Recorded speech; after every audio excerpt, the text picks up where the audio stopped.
Shalom, kiranya damai sejahtera Allah melingkupi kita semuanya.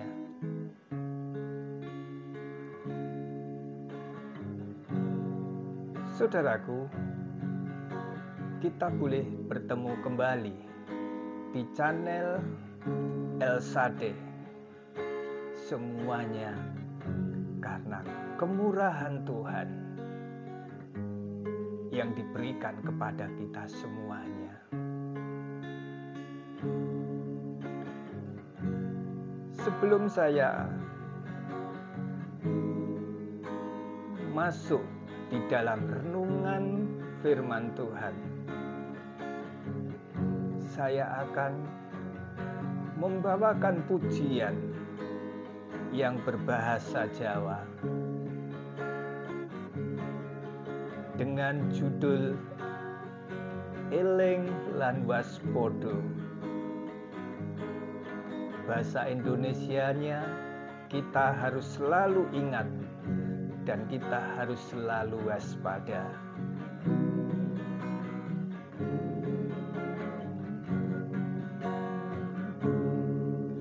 Eling lan waspodo, dunyane wis goyang, urip pancen angel, ngendi-ngendi perang.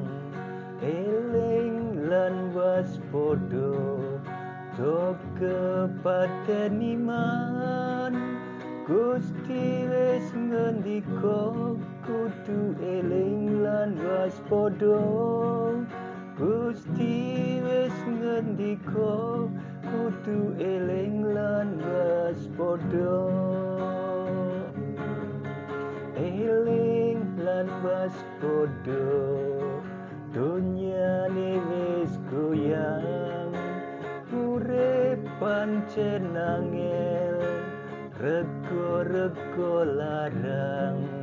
Eling lan waspodo, ojo kepaten iman, Gusti wis ngendika, kudu eling lan waspodo. Gusti wis ngendika, kudu eling lan waspodo. Eling lan waspodo, dunyane wis goyang, urip pancen angel, ngendi-ngendi perang. Eling lan waspodo, ojo kepaten iman, Gusti wis ngendika, kudu eling lan waspodo. Gusti wis ngendika, kudu eling lan waspodo. Kudu eling lan waspodo.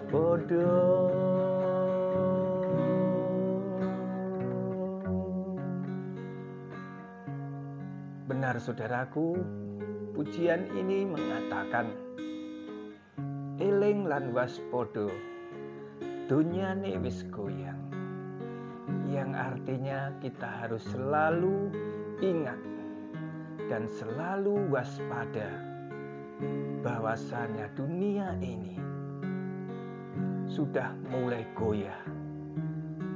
Dunia ini sudah mulai kacau.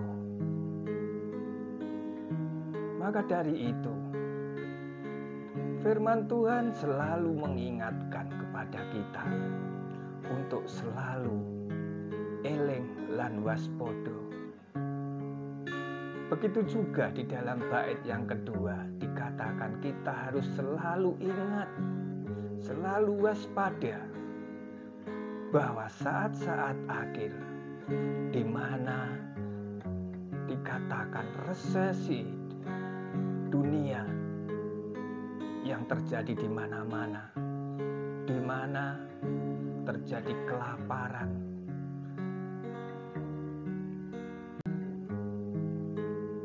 dikatakan juga harga-harga melonjak jauh. banyak orang yang tidak bisa membeli apa yang menjadi kebutuhannya setiap hari. Maka kita diingatkan sekali lagi untuk selalu ingat dan selalu waspada. Itulah eling lan waspada. Amin.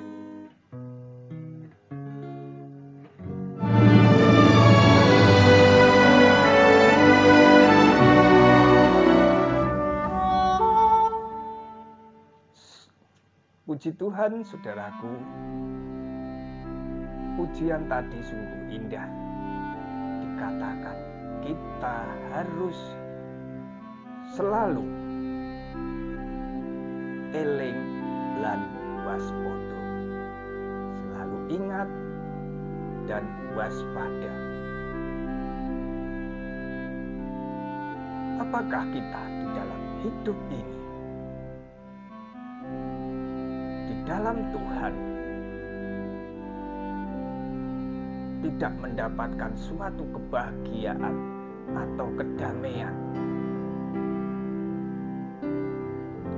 sampai-sampai di dalam firman Tuhan kita diingatkan untuk selalu eling lan waspada, yaitu selalu ingat dan selalu waspada. Kalau saudara tahu bahasa Jawa artinya ini, lagu ini walaupun sederhana tetapi mempunyai makna yang sangat dalam, di mana akhir-akhir dunia ini dikatakan kedatangan Tuhan Yesus yang kedua kali sudah semakin dekat, di mana dikatakan terjadi bencana alam, terjadi resesi dunia, ekonomi, terjadi kebobrokan moral, terjadi peperangan, dan masih banyak lagi. Saudara, yang paling hangat saat ini, kalau kita melihat di televisi, di YouTube, atau kita baca di dalam koran, saudaraku, saat ini dunia sangat terfokus dengan keadaan yang terjadi di negara Ukraina, di mana di situ dikatakan terjadi peperangan antara Ukraina dengan Rusia. Tidak ketinggalan juga semua, saya katakan semua, sebenarnya hampir orang-orang Kristen banyak yang mengomentari dengan berita masalah peperangan Ukraina dengan Rusia ini. Tetapi di sini saya tidak akan membahas tentang politik, saudaraku. Itu bukan ranah saya. Tetapi saya ingin memberitakan kabar keselamatan, kabar yang telah diberikan oleh Yesus Kristus bagi semua orang yang percaya kepadanya, supaya kita memberitakan Injil Yesus Kristus itu. Saudaraku, seperti tadi saya katakan, di mana mata dunia ini semua tertuju dengan konflik ini. Apakah kita sebagai orang-orang percaya, orang-orang tebusan Tuhan, kita kita akan terseret-seret dengan permasalahan seperti ini. Sebab tidak sedikit anak-anak Tuhan dengan komentar-komentarnya, mereka ada yang pro dengan Ukraina dengan berbagai alasannya. Begitu juga ada yang pro Rusia dengan berbagai alasannya juga. Saudaraku, kita sebagai anak Tuhan, di mana posisi kita?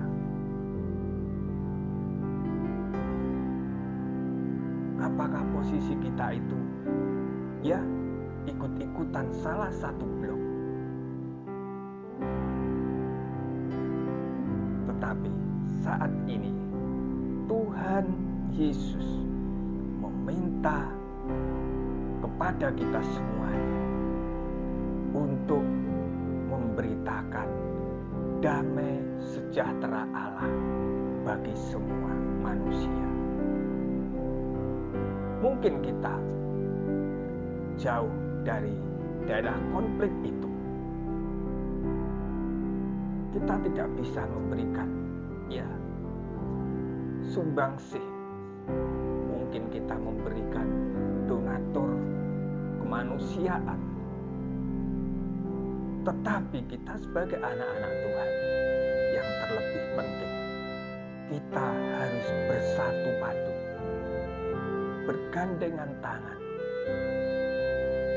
untuk mendoakan supaya terjadi kedamaian di negara Ukraina dan Rusia ini.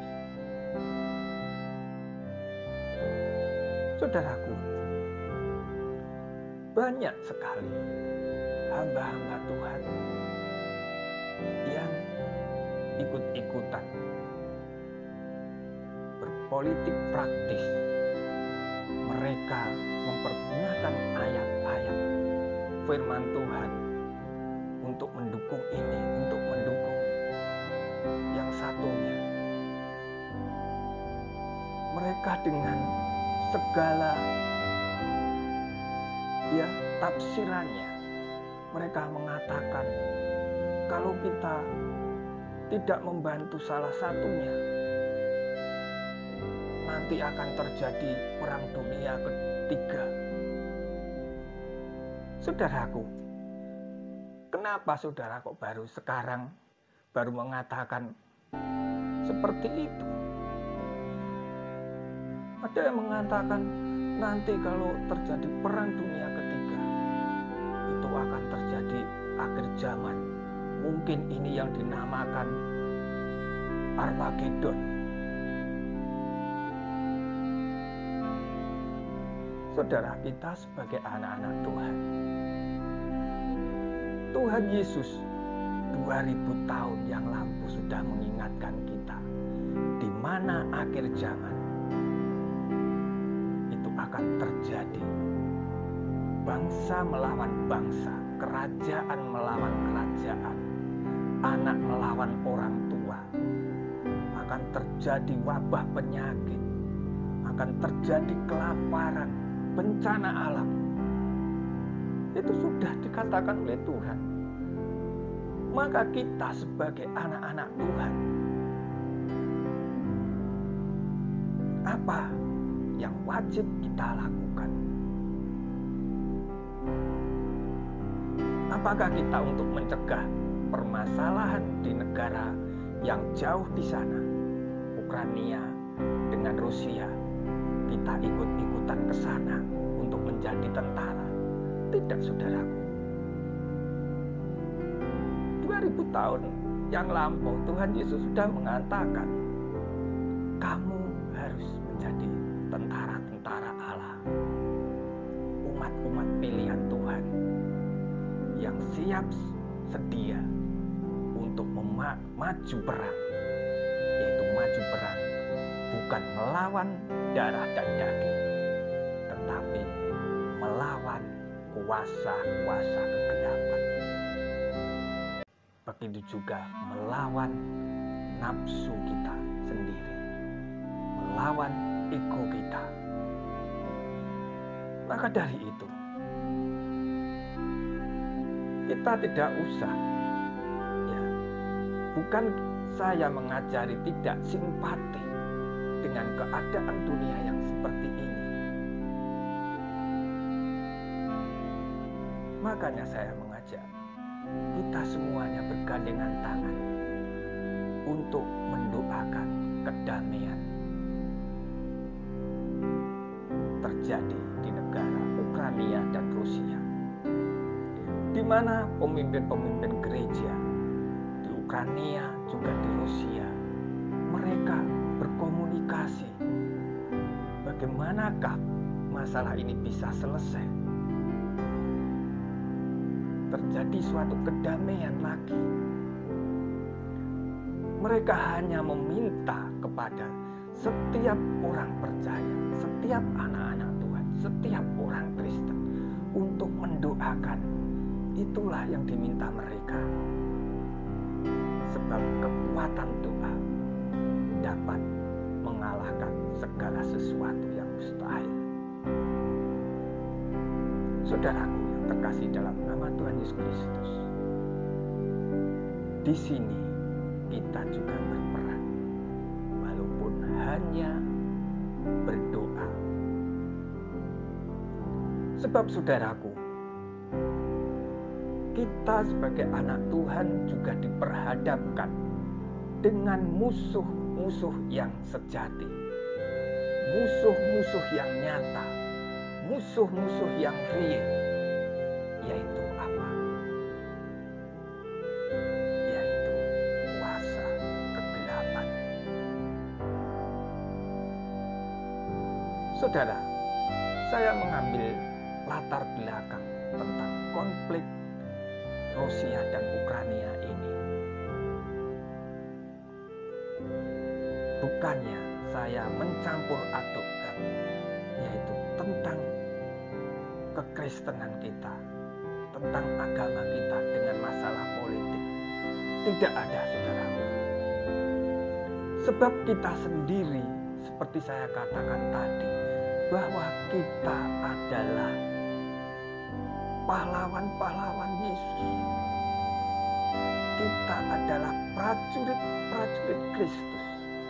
Harus selalu siap sedia. Harus selalu siap sedia menghadapi serangan-serangan musuh. Saudara, musuh kita jelas-jelas nyata adalah kuasa kegelapan. Musuh kita bukan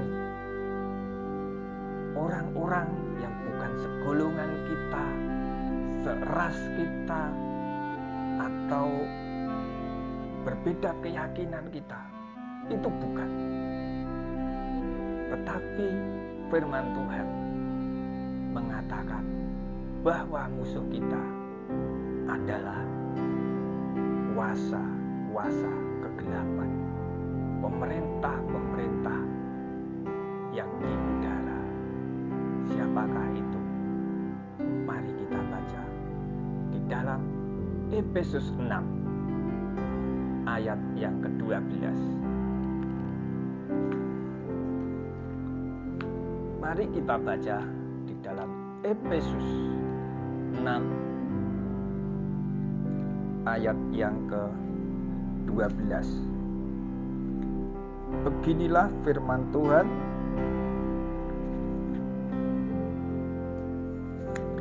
Karena perjuangan kita bukanlah melawan darah dan daging. Ya, di sini dikatakan perjuangan kita bukan melawan darah dan daging, tetapi melawan pemerintah-pemerintah. Siapakah pemerintah-pemerintah ini? Apakah pemerintah negara kita? Bukan, saudaraku. Melawan penguasa-penguasa Begitu juga bukan melawan penguasa-penguasa yang ada di negara kita. Melawan penghulu-penghulu dunia yang gelap ini. Melawan roh-roh jahat di udara. Jadi di sini dikatakan kita harus melawan pemerintah-pemerintah, melawan penguasa-penguasa, melawan penghulu-penghulu. Siapakah penghulu-penghulu di udara yang gelap ini? Yaitu roh-roh jahat. Jadi musuh kita yang nyata adalah kuasa kegelapan, yaitu setan iblis. Saudaraku yang terkasih dalam nama Tuhan Yesus Kristus, kalau kita membaca sampai ayat yang selanjutnya, di situ dikatakan kita harus memperlengkapi diri kita dari kepala sampai ke ujung kaki.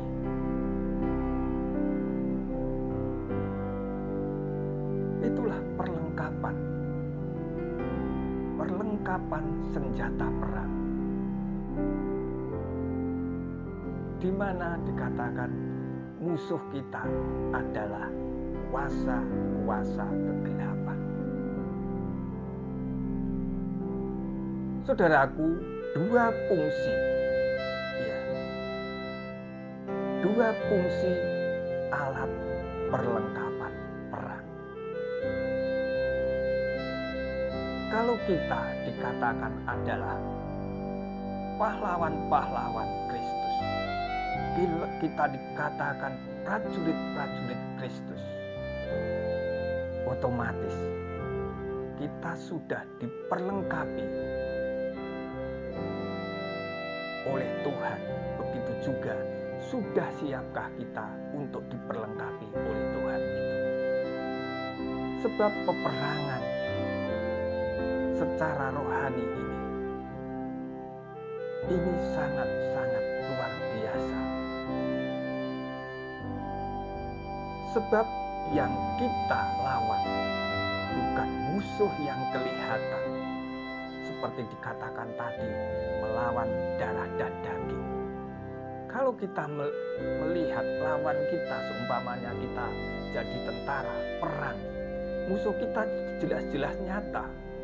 Oh, ini beda, mungkin ya warna kulitnya sudah beda, atau mungkin bisa dari bajunya atau benderanya itu sudah beda. Kita bisa gampang mendeteksi bahwa itu musuh untuk kita serang. Tetapi di sini firman Tuhan, musuh kita adalah penguasa-penguasa, pemerintah-pemerintah, penghulu-penghulu di udara yang gelap, yaitu kuasa-kuasa kegelapan, setan iblis. Sebab setan iblis adalah roh yang tidak kelihatan. Maka dari itu, mari kita perlengkapi di dalam hidup kita. Kita saat ini, ya, menjelang akhir dunia ini, kita menjadi prajurit-prajurit Kristus. Bisa saya umpamakan, pertama kali kita mengenal Yesus, kita dipanggil oleh Tuhan menjadi pengikutnya. Kita adalah dikatakan kita menjadi anak-anaknya, menjadi keluarganya.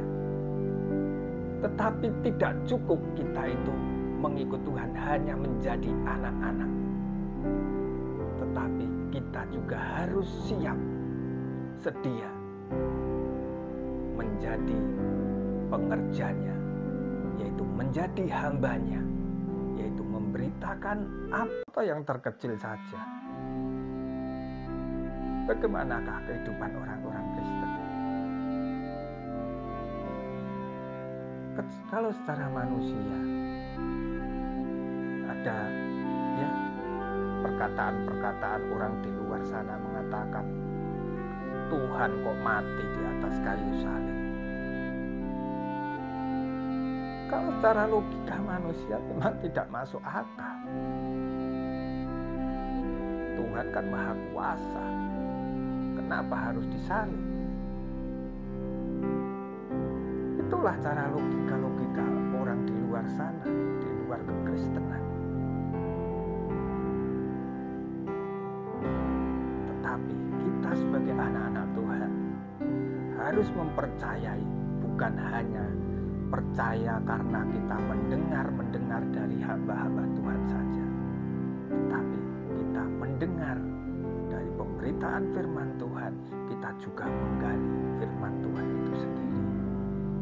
Bahwasanya bagaimanakah rencana Allah itu bagi kita semuanya. Maka kita tidak terumbang-ambingkan dengan keadaan dunia ini, dengan permasalahan-permasalahan dunia ini. Maka dari itu, sebelum saya mengakhiri renungan firman Tuhan, Tuhan berbicara kepada saudara semuanya. Sudah siap sediakah kita semuanya ini menjadi prajurit-prajurit Kristus?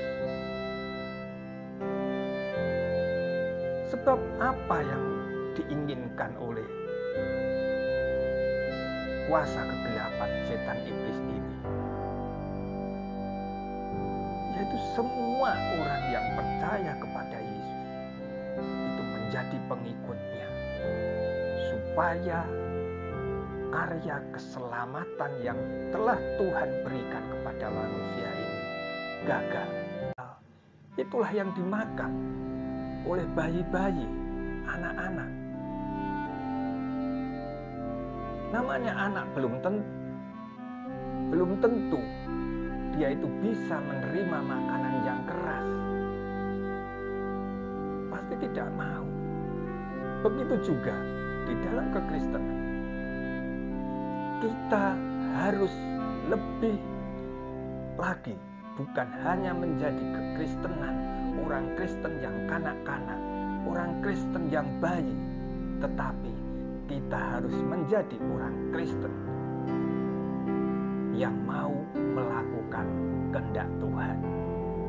Kita harus mau menjadi pelayan-pelayan Tuhan. Apakah seperti saya katakan di dalam video-video saya yang lalu, pelayanan bukan hanya di depan mimbar.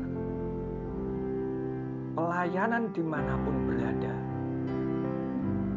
bisa Anda lakukan. Saudara yang paling kecil saja saya katakan, ibarat saudara melihat di jalan ada orang yang ya mungkin mereka kekurangan, orang meminta-minta, kita mempunyai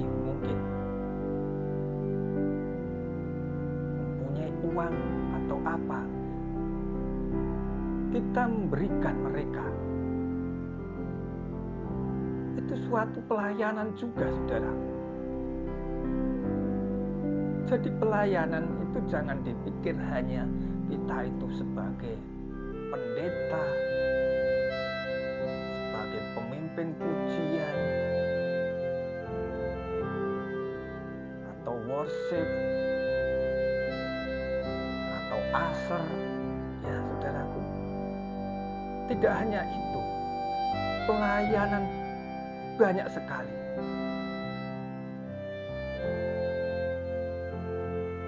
Kalau ada orang yang membutuhkan, ibarat kata, ya mereka mempunyai permasalahan, kita memberikan solusi. Itu adalah suatu pelayanan juga, tapi solusi yang bagaimana lagi? Solusi secara kekristenan. Solusi seperti apa yang pernah Tuhan Yesus perbuat. solusi apa yang pernah Tuhan minta kepada orang-orang pilihannya. Itulah saudaraku, pelayanan dimanapun berada, banyak sekali macam-macamnya. Kita mau memberitakan kebenaran firman Tuhan, kita memberikan tumpangan, kita bisa memberikan, ya mungkin kita ada kelebihan, kita berbagi kasih. Itu suatu pelayanan yang indah, saudaraku.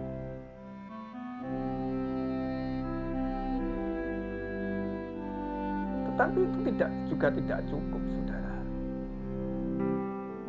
Kita juga harus naik lagi fasenya. Kita harus menjadi tentara-tentara Kristus untuk melawan kuasa kegelapan. Tadi sudah saya singgung dua fungsi alat perlengkapan perang. Sudahkah kita sebagai orang Kristen mempunyai kelengkapan untuk berperang ini?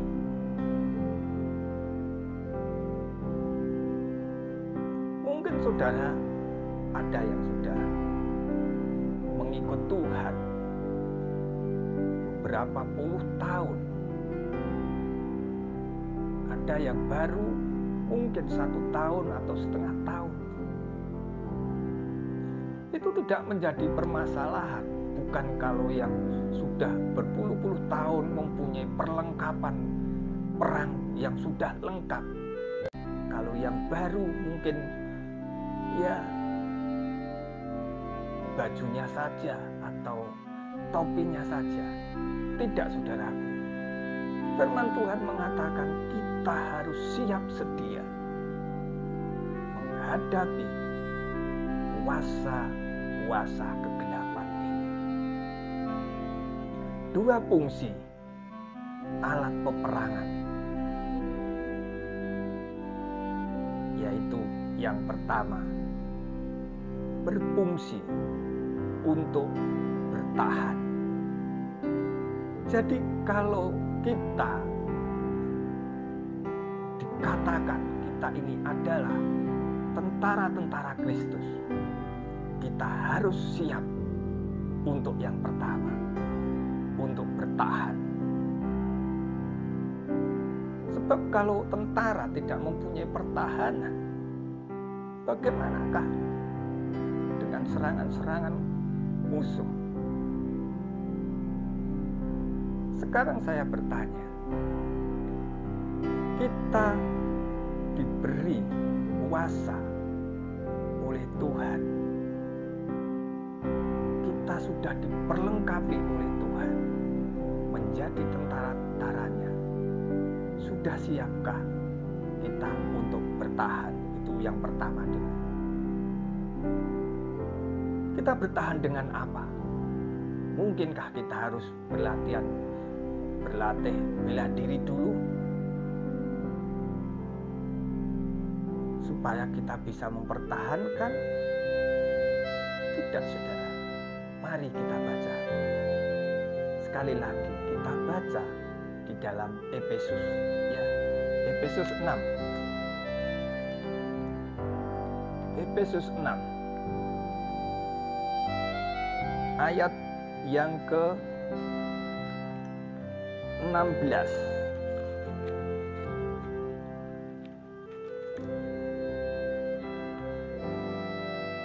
Efesus pasal 6 ayat yang ke-16. Beginilah firman Tuhan. Dalam segala keadaan pergunakanlah perisai iman, sebab dengan perisai itu kamu akan dapat memadamkan semua panah api dari si jahat. Saya ulangi sekali lagi. Dalam segala keadaan, pergunakanlah perisai iman. Sebab dengan perisai itu, kamu akan dapat memadamkan semua panah api dari si jahat. Amin. Saudaraku,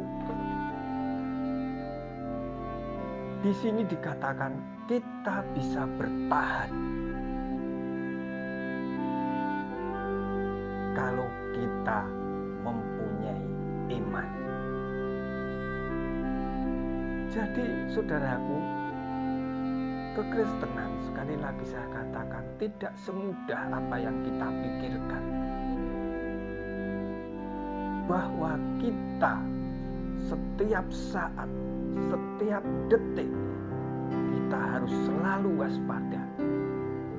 Bahwa di mana dikatakan di dalam 1 Petrus 5 ayat yang ke-8b, di mana dikatakan yaitu si iblis mengaum-ngaum seperti singa untuk mencari mangsa. Kalau kita tidak mempunyai iman yang teguh, kita tidak mempunyai perisai iman, niscaya kita tidak bisa bertahan dari rongrongan kuasa kegelapan ini. Sebab dikatakan iblis mengaum-ngaum mencari mangsa. Dia seperti singa. Saudaraku, kalau kita memikirkannya,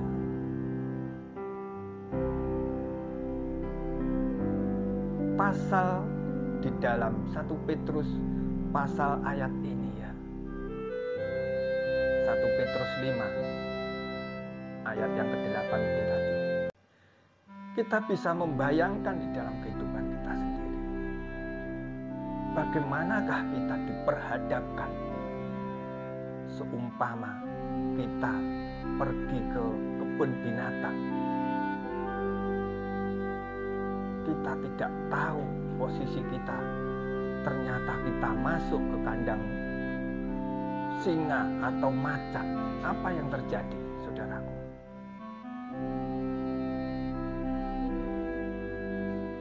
Begitu juga firman Tuhan saat ini. Dikatakan iblis mengaum-ngaum seperti singa yang mencari mangsa. Apakah pertahanan iman kita kepada Tuhan itu ya hanya biasa-biasa saja? Tidak, saudaraku. Kalau kita lari itu bukan namanya bertahan. Tetapi kalau kita mempunyai iman yang teguh bahwa Yesus Tuhan menyertai kita, siapakah lawan kita? Pasti tidak ada, saudaraku. Maka dari itu kita harus berpegang teguh dengan iman kita, sebab iman berfungsi sebagai perisai menghadapi serbuan-serbuan musuh. Apakah cara-cara iblis itu untuk menyerang kita itu seperti di dalam film-film? Ya, dia itu memperlihatkan dirinya, eksistensinya dengan menakut-nakuti orang. Tidak, saudaraku. Kuasa iblis, siasat setan ini sungguh luar biasa, memakai segala cara untuk menyerang orang-orang Kristen.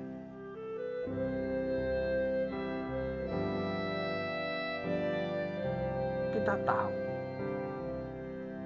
bahwa iblis adalah bapa segala pendusta, bapa segala kejahatan. Saudaraku, jangan dikira masalah-masalah sepele itu hanya masalah-masalah yang ringan. Mungkin masalah egoisme, kesombongan, ya, kebebasan. Itu bukan, saudaraku. Itu semua alat-alat iblis juga. Begitu juga dengan kepahitan-kepahitan yang terjadi dalam kehidupan orang-orang. Setan masuk ke sana. Makanya dari itu, saudaraku, mari kita perkuat iman kita, kepercayaan kita. Apakah cukup kita itu hanya berdoa? Tidak, saudara. Kita juga harus doa, pujian, lebih dekat pada Tuhan, lebih dekat, ya, lebih dekat pada Tuhan. Caranya gimana? Caranya kita mengikuti apa yang menjadi perintah-perintahnya.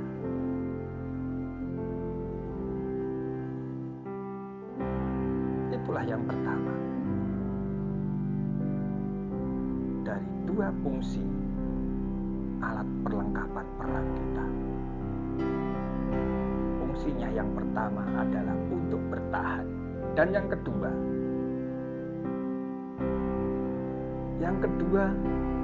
untuk menyerang. Mungkin ada yang mengatakan, bagaimanakah cara kita menyerang iblis? Bagaimanakah cara kita menyerang setan? Dia kan roh, tidak kelihatan. Kok kita menyerang? Menyerang pakai apa? Pakai pistol, pakai bedil, atau parang, atau pentungan? Tidak, saudaraku. Di sini kita kembali kepada firman Tuhan. Kita menyerang kuasa kegelapan, yaitu dengan, ya, mari kita baca di dalam Ibrani 4. Ibrani 4 ayat yang ke-12.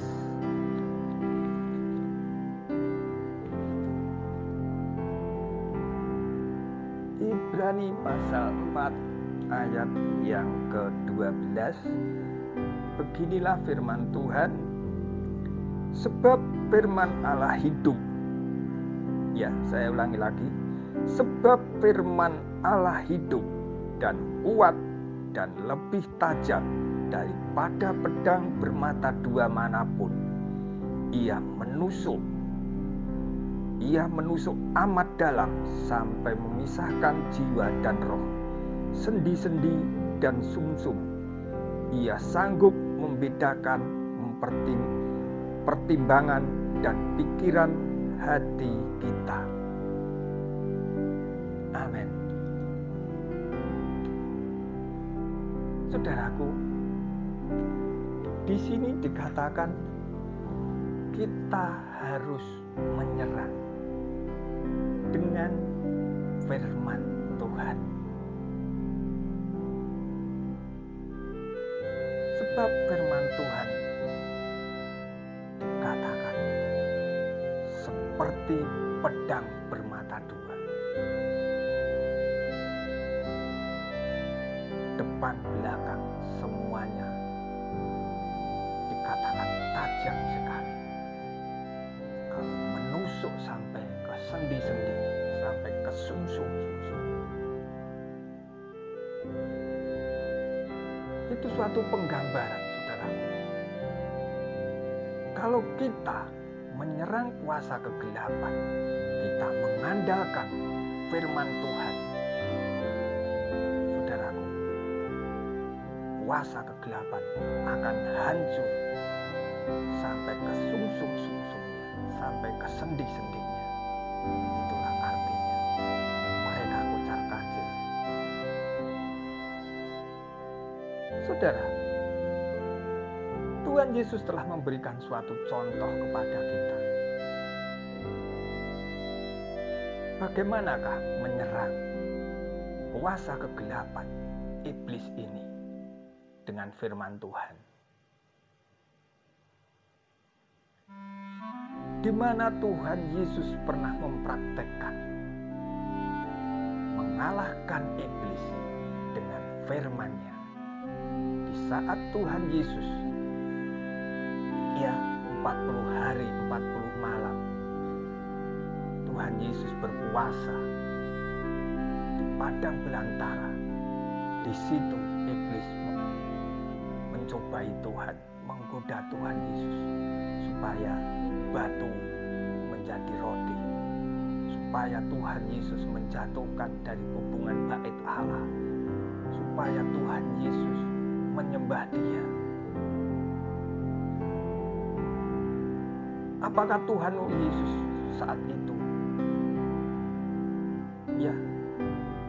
menyerang setan ini dengan tamparan atau tinjuan atau tendangan? Tidak, saudara. Tuhan Yesus mengatakan apa? Ada tertulis. Tuhan Yesus mempergunakan firman-Nya. Apa maksudnya ada tertulis? Sebab apa yang ada tertulis di dalam kitab suci itu semuanya sudah sempurna. Bahwa untuk mengusir setan ini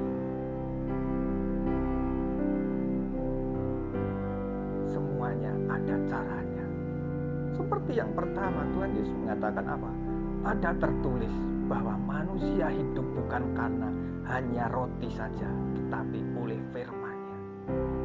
Itu luar biasa, Tuhan Yesus mengutip firman-Nya sendiri. Jadi begitu juga kalau kita ada serangan kuasa kegelapan. Serangan kegelapan itu bukan hanya masalah santet atau tenung atau apa, saudaraku. Mungkin seperti serangan iblis, mungkin saat ini kita dalam posisi keadaan ekonomi kita terdesak.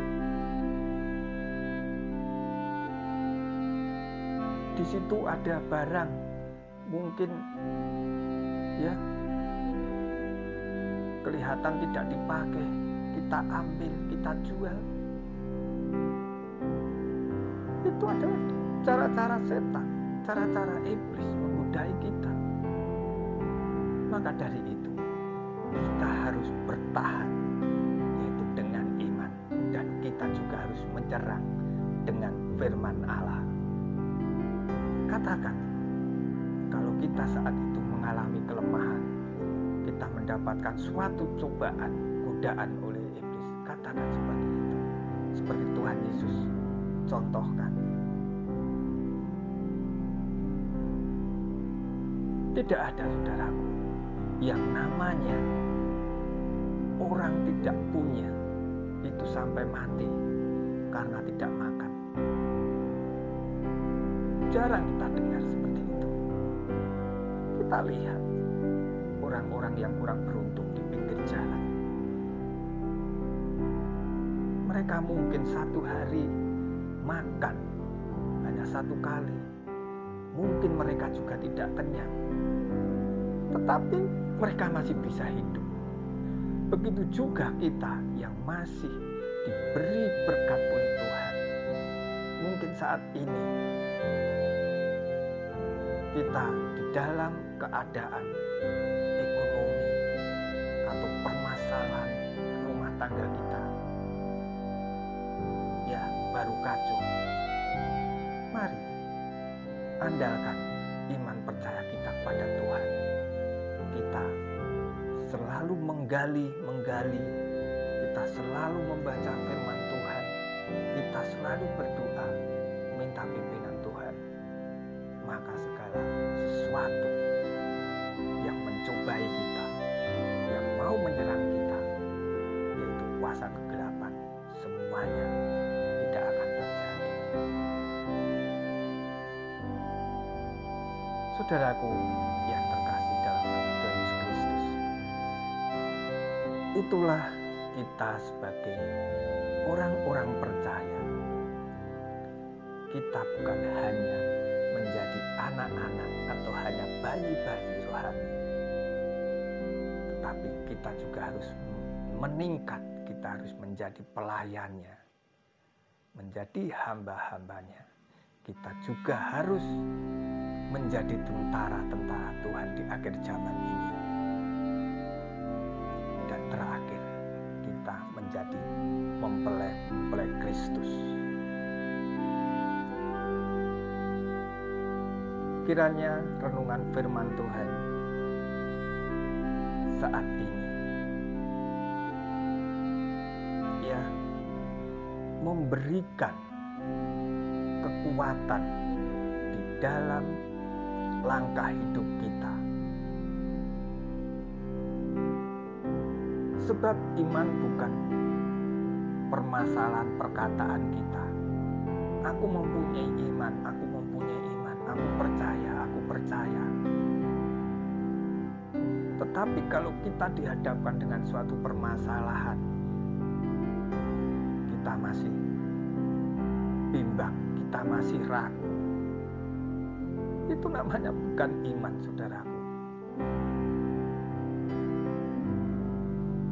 Iman adalah barang yang tidak kita lihat, tetapi kita mempercayai. Kita percaya bahwa itu akan kita miliki. Dan itu benar-benar terjadi. Itulah iman. Sebab iman itu kalau secara manusia, secara akal manusia, itu hal yang bodoh. Kenapa saya katakan seperti itu? Contoh yang terkecil saja. Bagaimanakah kehidupan orang-orang Kristen? Kalau secara manusia ada ya perkataan-perkataan orang di luar sana mengatakan Tuhan kok mati di atas kayu salib. Kalau secara logika manusia memang tidak masuk akal. Tuhan kan maha kuasa. Kenapa harus disalib? Itulah cara logika-logika orang di luar sana, di luar kekristenan. Tetapi kita sebagai anak-anak Tuhan harus mempercayai, bukan hanya percaya karena kita mendengar dari hamba-hamba Tuhan saja, tetapi kita mendengar dari pemberitaan firman Tuhan, kita juga menggali firman Tuhan itu sendiri. Bahwasanya bagaimanakah rencana Allah itu bagi kita semuanya. Maka kita tidak terumbang-ambingkan dengan keadaan dunia ini, dengan permasalahan-permasalahan dunia ini. Maka dari itu, sebelum saya mengakhiri renungan firman Tuhan, Tuhan berbicara kepada saudara semuanya. Sudah siap sediakah kita semuanya ini menjadi prajurit-prajurit Kristus? Sebab apa yang diinginkan oleh kuasa kegelapan setan iblis ini? Yaitu semua orang yang percaya kepada Yesus itu menjadi pengikutnya, supaya karya keselamatan yang telah Tuhan berikan kepada manusia ini gagal.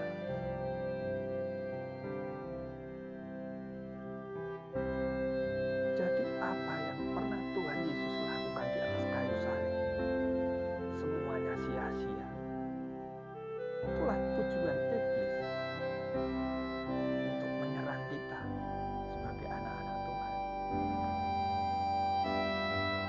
Maka dari itu, persiapkan diri kita. Persiapkan dirimu untuk menghadapi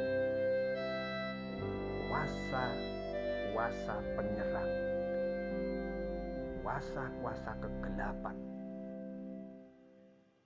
pemerintahan-pemerintahan, penghulu-penghulu di udara. Itulah musuh kita yang nyata. Saudaraku, kiranya renungan ini memberi kekuatan bahwasanya kita mempunyai musuh yang nyata, yaitu setan dan iblis. Mari kita perlengkapi dalam peperangan ini. Kita bertahan dengan luar biasa, tetapi kita juga bisa menyerang kuasa kegelapan ini. Kita bisa menghancurkan kuasa kegelapan lewat kuasa firman Tuhan. Amin. Kiranya renungan ini membuat kita terbuka untuk siap sedia melayani Tuhan. Amin. Tuhan Yesus memberkati.